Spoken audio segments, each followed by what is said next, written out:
Be real. Keep it 100. Caitlin Clark has been on the receiving end of this sort of stuff way too much. There is one image from this week that is going to live in sports history, not because of what it shows, but because of what nobody did about it in the moment. A fist, closed, pressed directly down into the throat of Caitlin Clark while she lay on the hardwood. A referee standing no more than 10 feet away, and not a single whistle. That image went viral within minutes of the final buzzer. It has been replayed tens of millions of times. It has been analyzed frame by frame, screenshotted, used as evidence, and referenced in congressional discussions about the state of women's professional sports. And somehow, despite all of that, the conversation about what is actually happening to Caitlin Clark in the WNBA still hasn't broken through to the people who have the power to change it. But this week, something shifted, and I want to walk you through every single piece of it, because this story is bigger than one play, bigger than one player, and bigger than one team. Whether it's from Kennedy Carter at the very beginning, or Marina Mabrey last year, or Alyssa Thomas today, way too often she's been on the receiving end of this stuff, and she's getting called for fouls for having her arms straight up in the air and getting technicals for clapping. And then there was the closeouts, reckless closeouts, whatever you want to call them. And I posted earlier today, she's going to get hurt. If this keeps up, she got hurt, back issue. How many times is Caitlin Clark going to get cheap shotted by the same 3 or 4 players over and over and over and over again before the refs do anything about it? What happened between June 22nd and June 24th, 2026, exposed something about this league that cannot be ignored any longer. And if you're someone who follows this situation closely, hit that like button before we get into it. This kind of research takes serious time, and I want to keep bringing you breakdowns like this one. Let's start with where Caitlin Clark was before any of this happened, because context matters enormously here. Going into the week of June 22nd, Clark was the best player in the WNBA by almost any measure you want to look at. She was averaging 21.2 points per game, the best scoring average of her career. She was putting up 8.2 assists and 4.0 rebounds per game. She had appeared in 17 of the Fever's 18 games after an injury-riddled second season nearly derailed her career momentum. The health alone was a story. But then there was the streak. 6 consecutive games with at least 20 points and at least 5 assists. According to the WNBA record books, nobody had ever done that before, not once in the league's entire history. And on top of that, earlier in June, she had drilled the first game-winning shot of her WNBA career against the Washington Mystics, a moment that sent Gainbridge Fieldhouse into something resembling pure chaos. Caitlin Clark, in the summer of 2026, was operating at a different level than she ever had before. She wasn't just a star. She was a historical force in the middle of a historic run. That's who walked into the Indiana versus Phoenix series this week. Monday, June 23rd, the Fever hosting the Mercury. 2 teams that have been building toward genuine bad blood all season. Part of that history involves Dawana Bonner, a veteran who had played for the Fever in 2025 under complicated circumstances. When Indiana let her go, she eventually landed back in Phoenix, where she has been for much of her career. She is also Alyssa Thomas's partner. So when these 2 teams share a court, there's already a current running under the surface before the tip-off. The game itself was wild. Indiana was down by 16 points at one point. Clark dragged them back. She scored. She created. She refused to let the Fever fold. Indiana eventually won 86-77. But what people remember from that night had nothing to do with the final score. Early in the 4th quarter, Clark fouled Bonner, and things escalated fast.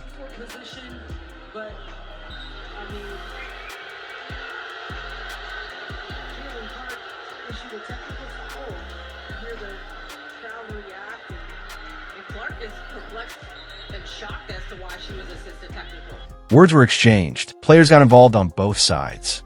Alyssa Thomas stepped in. Sophie Cunningham stepped in. Myisha Hines-Allen stepped in. The refs went to the monitor, and what followed was genuinely baffling. In the span of 8 seconds, 6 technical fouls were distributed to 5 different players. Hines-Allen received her second technical and was ejected from a game. And Caitlin Clark? She received her 5th technical foul of the season for clapping. Not a shove, not words directed at an official, not anything most reasonable people would describe as misconduct. She clapped her hands after the whistle blew, and that was enough to give the league's biggest star her 5th technical in 16 games. Illegal contact is initiated by Caitlin Clark. She comes across the arm, into the body and hip of Thomas. After the game, Clark addressed it directly and called out official Gerda Gatling by name. She said, again paraphrasing, that if she was going to keep receiving technical fouls for clapping, everyone might as well just pick a game on the calendar to mark as her automatic suspension game. Because in the WNBA, 8 technical fouls in a single season triggers a mandatory 1-game ban. Got the tech tonight, 5th of the season. Yeah, it's ridiculous. I got a technical for clapping. So, like, if we should all just go on the calendar now and pick a game that I'm going to be suspended for if I'm going to get technicals for clapping. I asked Gerda. Gerda said that I got a technical for clapping. So, if any technical should be taken away, it should be that one. If it's truly for clapping, that's what they said they gave it to me for was for clapping. So it's just ridiculous. I don't understand it at all. Clark had 5 with plenty of regular season left. The Fever filed an appeal. The league reviewed it, and then the league chose not to rescind the technical. Just to underline how strange that decision is, the WNBA had previously taken away a technical foul from Paige Buchers in a comparable situation earlier in the season. Different standard, different outcome. No explanation offered. That was Monday. The situation was already tense. Everyone knew the rematch 2 days later would be combustible. Nobody predicted just how combustible it would get. Wednesday, June 24th. Same matchup, different night, different universe. Clark came out immediately and made a statement. 13 points in the first quarter. 3-pointers knocked down from deep. Multiple assists. Indiana looked crisp, organized, and dangerous. Clark was putting on one of those performances where the game looks almost unfair, like the other team is a second behind on every read she's making. Then came the second quarter, and with 6:52 remaining in the first half, Caitlin Clark drove toward the basket and lost her footing going for a loose ball. She went to the floor, surrounded by Phoenix players. Multiple bodies collapsed into the same area as everyone scrambled for possession.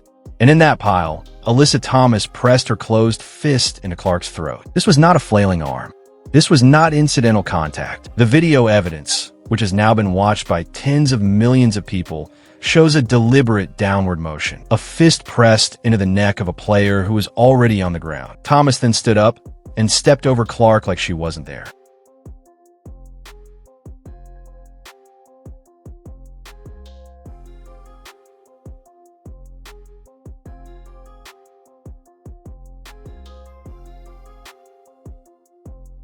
The referee was watching from the baseline.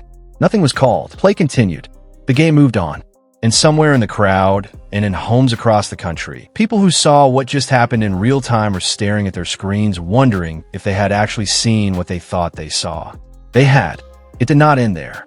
Minutes later, Clark rose up for a 3-point attempt, and Phoenix defender Valerian Ayayi closed out aggressively, making contact and failing to give Clark enough space to land safely. Clark came down hard, landing on Ayayi's foot in what is technically called a landing space violation. These are some of the most dangerous fouls in basketball. When a shooter goes up and a defender slides underneath, the shooter has no way to control where they come down. The referees reviewed the play, but the review wasn't to determine whether Ayayi committed a reckless closeout. It was, inexplicably, to determine whether Clark herself had done something wrong.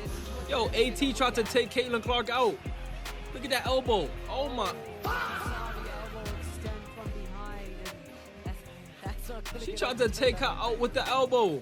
Clark had not. The conclusion was a common foul. No upgrade. Clark grabbed at her back after landing. She played the remainder of the second quarter. She did not come back for the second half. She finished with 19 points and 8 assists in 20 minutes of game time. The Fever lost 111-109. Clark left the building with a back injury and no confirmed timetable for her return. Now stop and think about what we're actually looking at here, because this did not come from nowhere. In 2024, Caitlin Clark's rookie year, Chindi Carter hip-checked Clark during an out-of-bounds play when Clark didn't even possess the ball. No foul was called in real time. The WNBA upgraded it to a flagrant foul after the game, but Carter faced no suspension. The play became one of the defining images of that season. In 2025, Marina Mabrey shoved Clark off the ball in another off-ball incident. Again, the punishment in the moment was minimal. Mabrey later came out and acknowledged she had crossed a line, saying the competition and Clark's dominance pushed her to do something she shouldn't have. That acknowledgement, while rare and somewhat admirable, still doesn't explain why these things keep happening without consequences that actually deter future incidents. And now in 2026, we have Alyssa Thomas.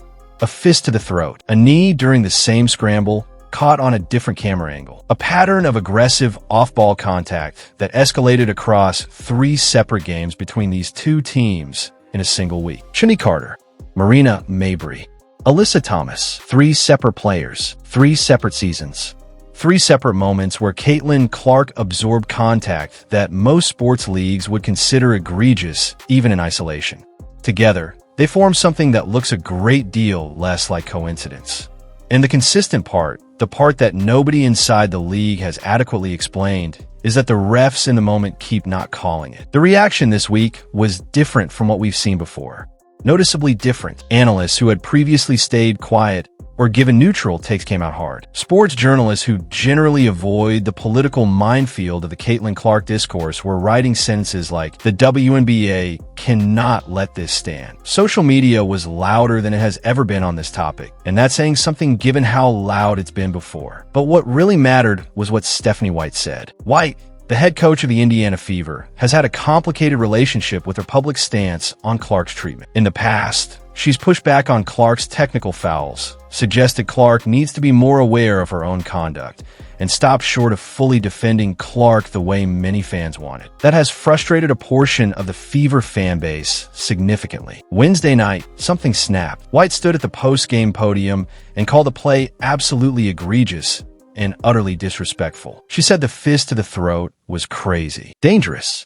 She used the word unacceptable multiple times and then said something that coaches almost never say publicly, that Caitlin Clark is not being officiated the same way as everybody else in the league. She also went further than just the Thomas incident. She referenced the reckless closeout from Ayayi that wasn't upgraded. She pointed out that the league had spent the entire offseason supposedly working on officiating consistency, and that this was the result. And she reminded everyone that she was part of the officiating task force that had met throughout the offseason, which made her criticism more pointed and more damaging to the league's narrative that reforms were working. On top of the official reaction from the Fever's coaching staff, Paige Buchers, the first overall pick of the 2025 WNBA draft and a player who is beloved across all fan bases, appeared on SportsCenter and described the physical nature of the league as sometimes feeling like, in her words, WWE SmackDown. She wasn't specifically talking about Clark when she said it, but the timing made the comment land harder than it might have otherwise.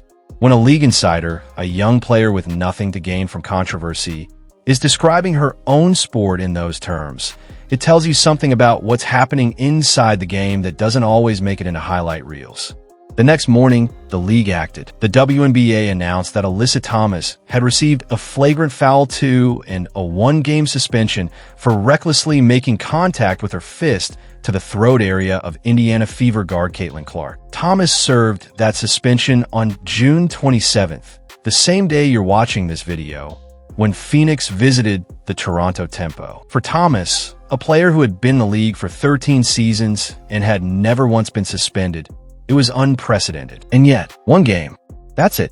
1 game for driving a fist into another player's throat while she was on the floor. 1 game for a play that the league itself called a non-basketball act. 1 game for something that, if it happened on a public street, would be considered simple assault. Here's the part that matters most. The WNBA admitted, by issuing this punishment, that the referees on the floor made a mistake in real time. A fist was pressed into a player's throat, and the official standing right there didn't call it. That's not a close call that went the wrong way. That's an official watching something happen and not recognizing what it was, or recognizing it and choosing not to act. Neither of those explanations is acceptable, and a 1-game suspension, while technically correct under league protocols, doesn't address the root problem. The root problem is that this happened at all. That the culture around how physical play gets policed or doesn't get policed created the conditions for a veteran player to press her fist into another player's throat with what appeared to be zero concern about consequences. You don't get to that moment accidentally. That moment is the product of years of boundary pushing that wasn't met with meaningful deterrence. And then the Phoenix Mercury made the whole situation worse in a way nobody saw coming. After the final buzzer on Wednesday night, the Mercury's official social media account posted a graphic on the platform formerly known as Twitter. It was a cartoon-style sketch depicting a figure in a purple jersey lying on the floor. The caption read, "Don't want a piece of this?" The reference was clearly to DeWanna Bonner, whose name and number were used in the imagery. The problem was that it was posted hours after Caitlin Clark had left the building with a back injury, hours after Alyssa Thomas had pressed her fist into Clark's neck, hours after footage of the incident was already circulating widely and generating outrage across the country. The reaction from fans was immediate and savage. Comments called the post a disgrace. People said the organization was mocking a player who had just been injured in their building. Dave Portnoy came out and publicly called the franchise cowards. Other media figures with much larger platforms used language that was less family-friendly than cowards. The Mercury deleted the post. No apology, no statement, no acknowledgement that the timing was, at the absolute minimum, spectacularly tone-deaf. Just a quiet removal and silence. But screenshots don't disappear when posts do. And the image of that cartoon sitting alongside the footage of what Thomas did that night will follow the Mercury organization for a long time. What it revealed, more than anything else, was attitude. A franchise's attitude toward a moment when someone was hurt in their building, hurt by their player, and the league's post-game response was going to spend the next several news cycles making them look bad. And their first instinct before the suspension was announced, before the full weight of the public reaction landed, was to post something that looked like a celebration. That's a cultural problem. And culture comes from the top. Here is what doesn't get enough attention in these conversations. The reckless closeout issue may actually be more dangerous to Caitlin Clark's long-term health than anything Alyssa Thomas did. 3 separate times in 2026 alone, Clark has been on the receiving end of defensive closeouts on 3-point attempts where the defender didn't give her adequate landing space. 3 times, she has come down on a defender's foot or been hit midair in a way that disrupted her landing. 3 times, there's been a question about whether the play should have been upgraded to a flagrant foul under the league's own rules. In the preseason against the Dallas Wings, the refs actually got it right. They upgraded a contact play involving forward Alana Smith, and Clark left with a knee injury. That was the best example of the officiating protocols working as designed. And it happened in a meaningless game before the season even started. Against the Washington Mystics earlier in June, the same call wasn't made. A clear landing space violation wasn't upgraded, and Clark banked in a 3 anyway, disguising just how close to a serious fall the play was.